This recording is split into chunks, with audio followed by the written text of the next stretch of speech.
శాంతి ప్రసాద్ గారితో మాట్లాడదాం. Janasena party senior నాయకులు, సీనియర్ అడ్వకేట్ శాంతి ప్రసాద్ గారు. Good morning sir. నమస్తే బ్రహ్మనాయుడు గారు, మీకు ప్యానల్లో ఉన్న పెద్దలు ఆగిరెడ్డి గారికి, సోదరుడు మా చౌదరి గారికి, మా రెడ్డి గారికి, ఇద్దరికి మరి చూస్తున్న క్షణకు రాజ్యసభ నా వాయిస్ నాకే వస్తుంది, కొంచెం చెక్ చేయమని. యా వినిపిస్తుంది, కంటిన్యూ చేయండి శాంతి ప్రసాద్ గారు. నా వాయిస్ నాకు వినపడ, ఒకసారి మీ పీసీఆర్ చెక్ చేయమండి. రైట్, ఒకసారి హెడ్ సెట్ తీసి మాట్లాడండి ఒకసారి శాంతి ప్రసాద్ గారు. ఇక విషయానికి వస్తే, తెలుగుదేశం రాజ్యసభకి పోటీ పెడతాం అనేది ఒక రకంగా వైసీపీకి గడ్డు పరిస్థితి. అందులో ఎన్నికల ముందు ఈ రకంగా పెడతాం అనేది వైసీపీలో ఉన్న బలహీనతని రాష్ట్ర ప్రజల ముందు ఎక్స్పోజ్ చేయడం కింద నేను భావిస్తాను. ఎందుకంటే గతంలో వీళ్ళకి ఎమ్మెల్సీ గెలిచే అవకాశం లేకపోయినా పంచుమర్తి అనురాధ గారిని పోటీలో నిలబెట్టారు. ఆమె గెలిచింది. 4 ఎమ్మెల్యేలు తెలుగుదేశం నుంచి తీసుకున్నామన్నారు. తీసుకున్న తర్వాత కూడాను అటు నుంచి 4 ఎమ్మెల్యేలు ఇటేసారు ఓటు. కాబట్టి ఎమ్మెల్సీ ఎన్నికల్లో పంచుమర్తి అనురాధ గారి విజయం తర్వాత తెలుగుదేశానికి ఒక నమ్మకం అయితే కలిగింది. ఆ నమ్మకం ఇప్పుడు విపరీతంగా బలపడింది. కారణం ఏంటంటే, ఒక 60-70 మంది ఎమ్మెల్యేల స్థానభ్రంశం జరగటం అనేది, లేదా కొంతమంది టిక్కెట్లు ఇవ్వకపోవటం అనేది. ఎందుకంటే వీళ్ళ అత్యంత ఆంధ్రంగికుడు ఉండవల్లి అరుణ్ కుమార్ చెప్పాడు, అంటే పదం వాడకూడదు, కాకపోతే సృహన్నవాడు ఎవడు కూడాను రాజ్యసభ ఎన్నికల ముందు ఇటువంటి షఫ్లింగ్ చేయరు. రెండోది అనేదానికి, ఎందుకంటే రాజ్యసభ ఎన్నికల ముందు దాన్ని దెబ్బ పడుతుందని.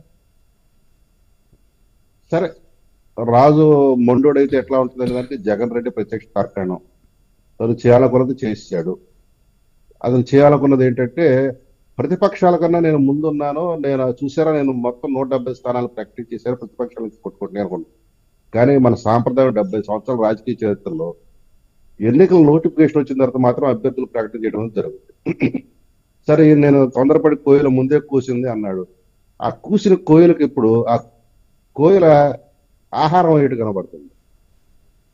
ఖచ్చితంగా వైసీపీ, మన తెలుగుదేశానికి 23 ఓట్లు ఉన్నాయి. 4 ఓట్లు అటు తీసేసుకున్నారు, 4 ఓట్లు ఇటు వచ్చినాయి.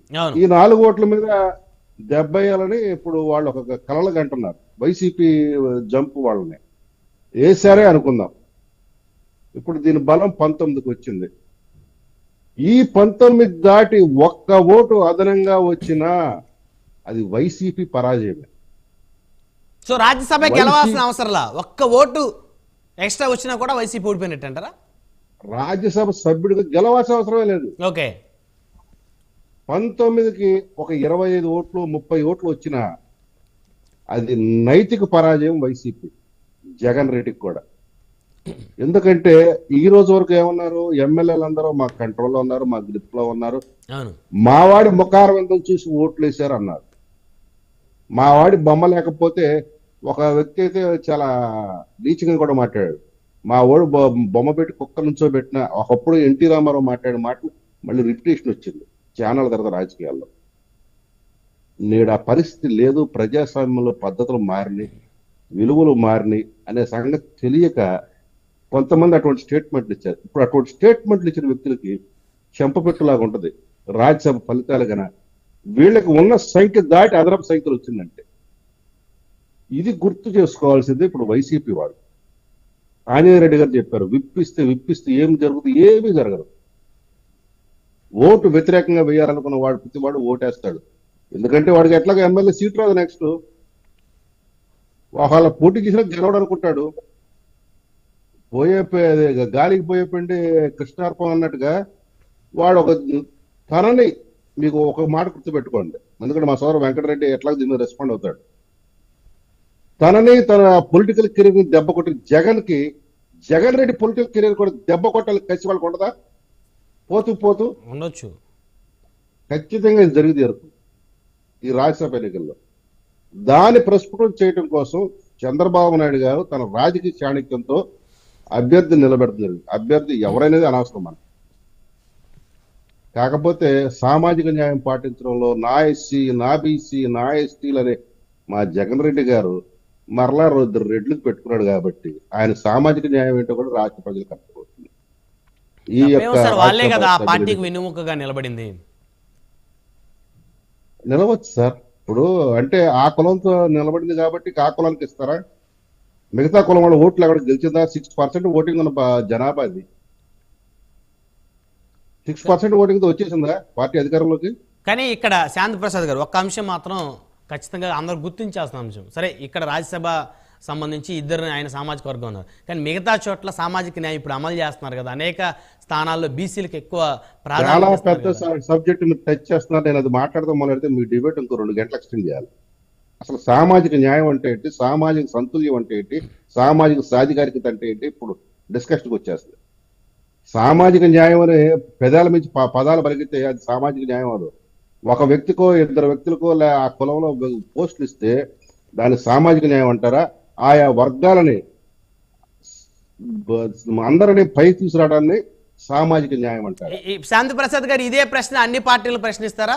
ఒక దీనికి రాజ్యాంగంలో చూపించింది ఏంటంటే ఆయా జాతుల అభ్యున్నతి, దాన్ని సామాజిక న్యాయం అన్నారు. వీళ్ళు దాన్ని కుదించి కుదించి కుదించి చివరికి సీట్లు ఇవ్వటము, వాళ్ళకి పదవులు ఇవ్వటమే సామాజిక న్యాయం అంటున్నారు. సామాజిక న్యాయం అంటే రాజ్యాంగం చెప్పిన ఆ పీఠికలో చెప్పిన సోషల్ జస్టిస్ విత్ ఈక్వాలిటీ అంటే అన్ని స్థానాల్లోనూ అన్ని విధానాల్లోనూ ఆర్థిక పరిపుష్టికి సంబంధించిన విషయాల్లో కూడాను వాళ్ళకి సమాన స్థాయి కల్పించి సమాజంలో మిగతా వర్గాలతో సమానంగా వెళ్ళే సామాజిక గౌరవం కూడా కల్పించే విధంగా, ఆర్థికంగా స్వావలంబన కలిగించే విధంగా పైకి తీసుకురావడానికి సోషల్ జస్టిస్ అంటారు. చివరికి దాన్ని రాజకీయ నాయకులు ఏ రకంగా తయారు చేశారంటే నీ మొహాన ఒక ముష్టి పడేస్తే అది సామాజిక న్యాయం అంటాం మొదలుపెట్టి. ఓకే, సామాజిక న్యాయం నేను దాన్ని అంగీకరిస్తా. ఇప్పుడు మా వెంకటరెడ్డి కూడా చెప్తారు కాబట్టి దాన్ని అంగీకరిస్తా. జెడ్పీటీసీలో 9 మందికి బీసీలకు ఇచ్చారు, బాగుంది. అలాగే ఎమ్మెల్సీలు కానీ రాజ్యసభల్లో కానీ బీసీలకు కొద్దిగా ఎక్కువ ఇచ్చారు, బాగానే ఉంది. మంత్రుల్లో కూడాను మీరు 12 మందికి ఇచ్చామన్నారు, ఇంకా బాగుంది. ఒక్క మంత్రికి తన శాఖ మీద పట్టుందా? ఒక్క మంత్రికి తన శాఖలో ₹1 ఖర్చు రెడ్లకు తెలియకుండా ఖర్చు చేయగలరా? నాకు దీని ప్రశ్నకు నాకు సమాధానం కాదు. తెలుగుదేశంలో కూడా అంతే కదా, ఆ సామాజిక వర్గానికి సంబంధించి పెద్దలకు తెలియకుండా వేరే సామాజిక వర్గాలు ఖర్చు చేసే పరిస్థితి ఉంటుందా సార్? మీరన్న సామాజిక న్యాయం ఉదాహరణ ఒక్క నిమిషం శాంతి ప్రసాద్ గారు, మీరన్న సామాజిక న్యాయం ఇదే ఉమ్మడి గుంటూరు జిల్లా గురించి ప్రస్తావిస్తాను. వైఎస్ఆర్ కాంగ్రెస్ పార్టీ ఎంతమందికి సామాజిక న్యాయం చేసింది? ఉమ్మడి గుంటూరు జిల్లాలో 17 అసెంబ్లీ స్థానాలుంటే దాంట్లో 3 రిజర్వ్డ్ తీసేస్తే 14 అసెంబ్లీ స్థానాల్లో 7 స్థానాలు కమ్మ సామాజిక వర్గానికి చెందిన నేతలు పోటీ చేయబోతా ఉన్నారు టీడీపీ జనసేన కూటమిలో. అది సామాజిక న్యాయమా? దానికి మా వెంకటరెడ్డి చెప్తాడు, మా చౌదరి గారు చూసుకుంటాడు. నేనేం చెప్పను, ఎందుకంటే నా పార్టీ వేరు, జనసేన. నేను జనసేన పార్టీ ప్రతినిధిగా నేను సామాజిక అంశాల మీద విశ్లేషణ చేస్తున్నా. 2 ఉదాహరణలు చెప్తా. నారాయణ స్వామి గారు దళిత వర్గానికి చెందిన వ్యక్తి, డిప్యూటీ సీఎం ఇచ్చారు. కానీ ఒక సభలో మాట్లాడాలని చెప్పాడు పెద్దిరెడ్డి ఏమన్నాడు, మాట్లాడవా, యూట్యూబ్లో వచ్చింది. మా వెంకటరెడ్డి డినై చేయొచ్చు, యూట్యూబ్లో అది ఇప్పటికీ ఉంది. అలాగే చెల్లుబోయినకి మినిస్టర్ ఇస్తే ఇల్లు ఎవరి కాళ్ళ దగ్గర కూర్చున్నాడు? మా సోదరుడు అంటాడు గౌరవంగా ఆయనకి పాదాభివందనం చేశాడంటాడు. అప్పుడే చేయాలి పాదాభివందనం? 10 మందిలో కనపడేట్టుగా గదిలోకి వెళ్ళి చేయలేవా పాదాభివందనం? రైట్. దీన్ని బట్టి మీకు ఏమర్థవుతుంది? ఆయా వర్గాలకు ఆయా పదవులు ఇచ్చినా ఎవరి కాళ్ళ దగ్గర ఉంటారు అనే దానికి అక్కడ స్పష్టత మీకు కనపడతల్లా. మీరు చేసిన సామాజిక ఇంకొక విషయం ఇంకోటి కూడా చెప్పేసి ఆపేస్తా. జనరల్ గా మనకు జాతరలు జరుగుతుంటే గొర్రెల్ని మనం తిప్పుతాం. ఎందుకు? దాన్ని మా మాంసం ఊరంతా పంచడానికి. దానికి ఈలోపు ఏం చేస్తాం? వేప మండలు కట్టి పసుపు రాసి కుంకుమ పెట్టి ఊరంతా తిప్పుతాం. అదేమనుకుంటుంది, చూసారా నేను మగవాడిని, నన్ను ఊరంతా తిప్పుతున్నారు, నేను పెద్ద గొప్ప అనుకుంటుంది. చివరికి అది ఆహారం అవుతుందని తెలీదు. అట్లాగే ఈ ఎమ్మెల్యేలు వీళ్ళందరినీ 2 బస్సులు వేసుకొని తిప్పావు, ఊరంతా తిప్పావు. వాళ్ళలో ఎవరికన్నా బాధ్యతలు ఇచ్చావా? 56 కార్పొరేషన్లు చేసావు బీసీలని. వాళ్ళలో ఎవరికన్నా నిధులు పంపిణీ చేసే ఒక పవర్ ఇచ్చావా? అసలు నిధులు బదలాయించావా ఆ కార్పొరేషన్కి? వాళ్ళకి ఆఫీసులు ఉన్నాయా? మరి ఏది నీ సామాజిక న్యాయం? పదవి ఇవ్వటము, నాలుగు చివరి నుంచి మాట్లాడటం కాదు సామాజిక న్యాయం. రైట్. మనతో వెంకరెడ్డి గారు ఉన్నారు, వైఎస్ఆర్ కాంగ్రెస్ పార్టీ సీనియర్ నాయకులు. వెంకరెడ్డి గారు గుడ్ మార్నింగ్ సార్.